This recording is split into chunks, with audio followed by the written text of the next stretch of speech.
For many cultures, smoking hookah has been a long-standing tradition.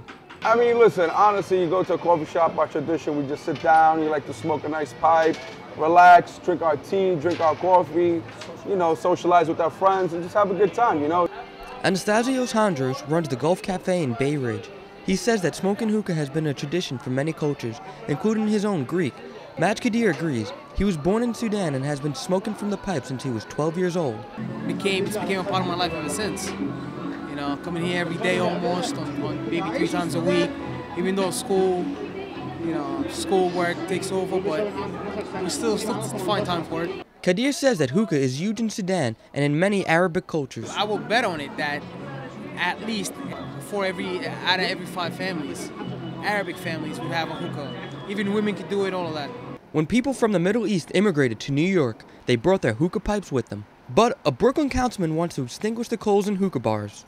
Democratic Councilman Vincent Gentile proposed a bill that will ban the opening of hookah bars in New York City starting in 2012. Existing lounges will no longer be able to relocate or expand their businesses if it is passed. Gentile called for the ban because he said many hookah smokers think hookah is safer than cigarettes and aren't aware of the possible health effects from the pipes. However, some hookah users argue that smoking hookah is more of a tradition for them, not a vice like cigarettes.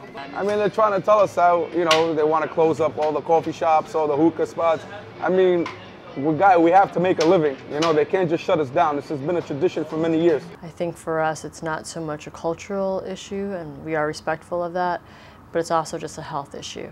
And again, for us, we'll always come down on the side of protecting the health of New Yorkers. Sheila Feinberg, director of the Coalition for a Smoke-Free City, supports the bill. Councilman Gentile was not available to be interviewed for this story, but a spokeswoman for him said in an email statement that, quote, a number of Arab American individuals and organizations are in support of this legislation, which proves that the issue it seeks to address, public health, is an issue that transcends cultural differences.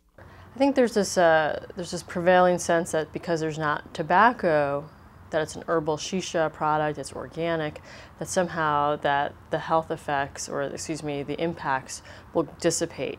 But that's not true. A study by the American Lung Association found that in a typical 40 to 45-minute hookah session, users inhale as much smoke as 100 cigarettes. People smoke hookah shisha, an herbal mixture that contains molasses, through a water pipe with coals on top.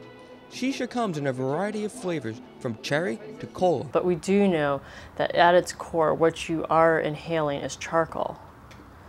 It's flavored, and it's an herbal flavor, but at the same time, you're still inhaling a substance that is similar to charcoal and has the same residue and harmful effects as you would imagine from smoking or inhaling such a product. Currently, the City Council's Health Committee is reviewing the bill, and 2 other council members expressed support of it. However, cafe owners and their customers say they'd fight the bill to save their tradition from going up in smoke. I'm Nicholas Rizzi in Bay Ridge.